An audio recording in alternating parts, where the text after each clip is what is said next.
Hi everyone, welcome to today's video. So today we are going to talk about the subconscious mind. First, we need to understand what is this subconscious mind and how does it control our life.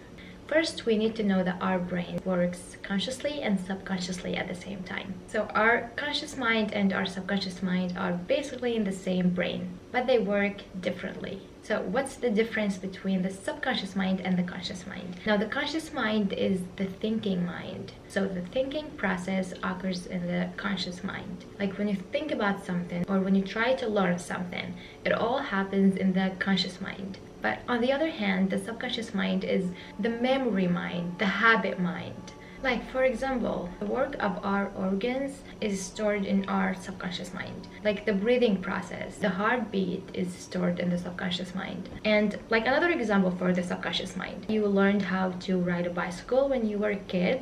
After learning how to ride a bicycle, now you are doing it unconsciously without even thinking about it. You don't have to learn how to ride a bicycle every time you get on a bicycle. You basically get on the bicycle and just ride it without even thinking about it. That happens also when driving a car. When you drive a car the first time, you feel so anxious and you don't really know what you're doing because you're still learning. But as you learn and repeat the same thing over and over, finally it's gonna become a habit. And as the subconscious mind is the habit mind, it means that you need to repeat the same thing over and over to help that thing to become a habit, which means being stored in the subconscious mind. So as we said that our subconscious is the memory and the habit mind, all the beliefs, thoughts, and emotions have been stored in the subconscious mind, throughout the years. And especially the first 7 years of our lives when we were kids, because our minds were so clean and we were just receiving information from the environment around us or from people around us, and basically our parents, because we spend most of the times with them. And because at that phase in our lives, our subconscious mind is so active, you find that children at that phase of their lives, they pretend a lot. They kind of live in their imagination. So they have no limitations yet. So they think that they can fly or they can be the person they want to be, like when they pretend to be other characters, and they have this confidence in themselves. That's why that phase is so important in a child life, because whatever the information that you're gonna give them, they're gonna take it, they're gonna believe in it, because they still have no doubt about anything, right? They're not really using their conscious to have doubts about a thought or to think about something if it's right or wrong. They basically do what they are told to do or think what they are told to think. And sometimes, without even telling them anything, they learn from observation, by observing their parents or observing the environment around them. But when their parents come and tell them you have limitations, whatever the thing that the parents are telling their children, they're gonna believe in it, and all those thoughts and beliefs are gonna stored in their subconscious, and they are gonna live their lives by those thoughts. Right? So this is how powerful the subconscious mind is. For example, here's a baby and there's this fire in front of them, but they still don't know what fear is.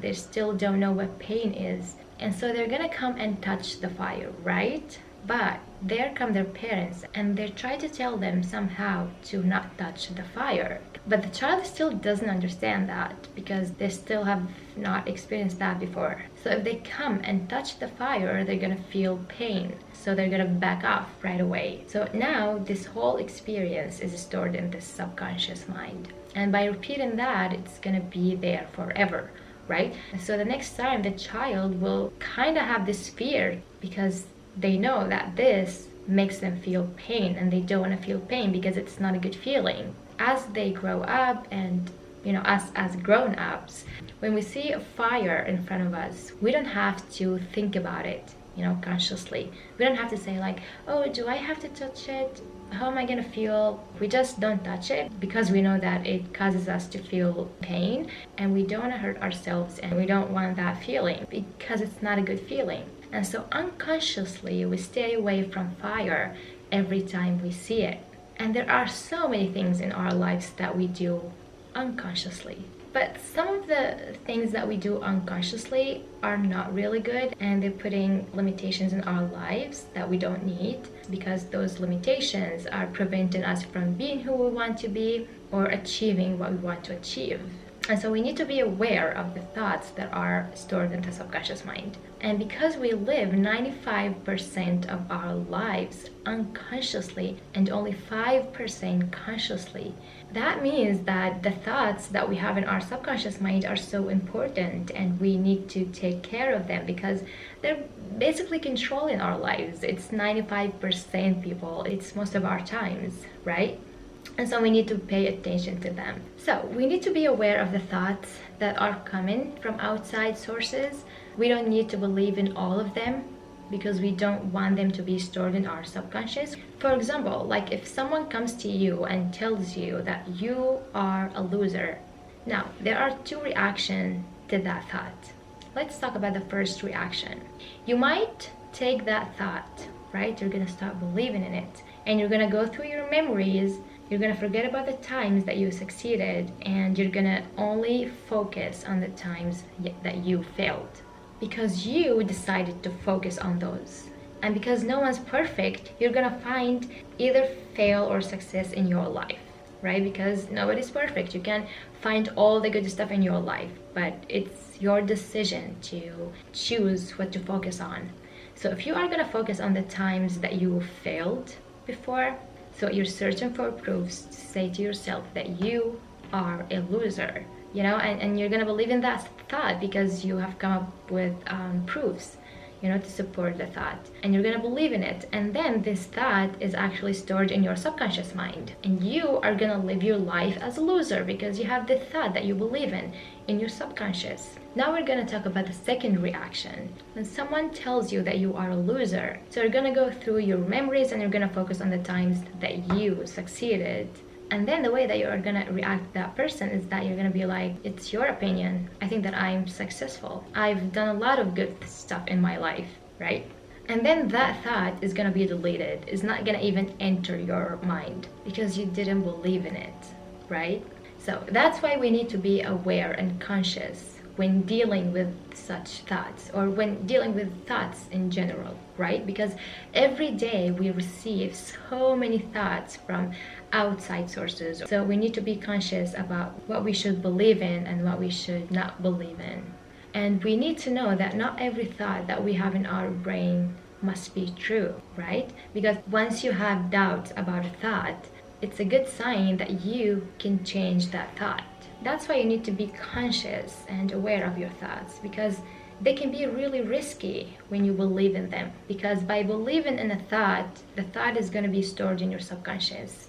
And once it's stored in your subconscious mind, you are going to live your life according to that thought. And if that thought is a negative thought, then this is not going to be good. And you're not going to have a good life, as negativity is not something that anyone loves. So this is how important our subconscious mind is. And that's why we say that our life is a reflection of our thoughts, because basically it is, as our subconscious has all the thoughts and beliefs, and it controls 95% of our lives. And as our subconscious mind is controlling our life, and so to control our life, we need to control the subconscious. And how we do that and control our subconscious mind is by changing the thoughts and beliefs that we have in the subconscious mind. And this is by reprogramming our subconscious mind. And this is what we're gonna talk about in the next video. So it's gonna be an important video. I'm gonna talk about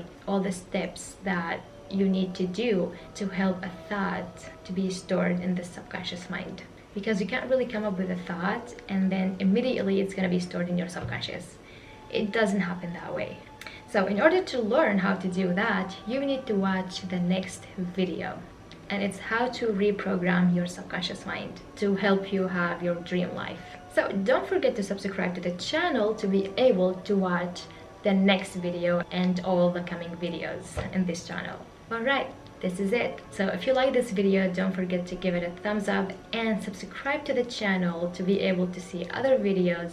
And I'll see you in the next one. Bye.